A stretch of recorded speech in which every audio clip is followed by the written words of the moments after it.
What's up guys? Welcome to our newest vlog. And of course, syempre sa vlog na to ay hindi tayo bibisita kundi tayo mismo ang pinadalahan ng Baba Pares ng kanilang pinagmamalaking pares dito sa aming lalawigan, dito sa Camarines Norte. Kaya naman samahan nyo kaming kumain ng special Bata Bulalo Pares kung saan pinagmamalaki nila na ito daw ay 100% pure beef.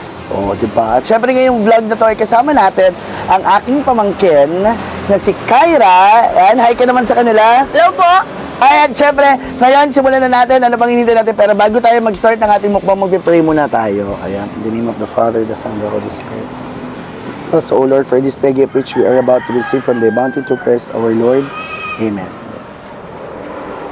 So, ano pang hinihintay natin? Tara, simulan na natin tong mukbang challenge na to. Ready ka na ba? Ready na. Let's go! So ito, meron tayo ditong mga pata bulalo. Ayan. Siyempre may kasama din yung napaka-special na chili garlic. At nandito yung sabaw. Ayan. So nandito rin yung ating rice na kasama din sa kanilang pinadala sa atin. Kaya tara, let's eat. Sugahan na natin to.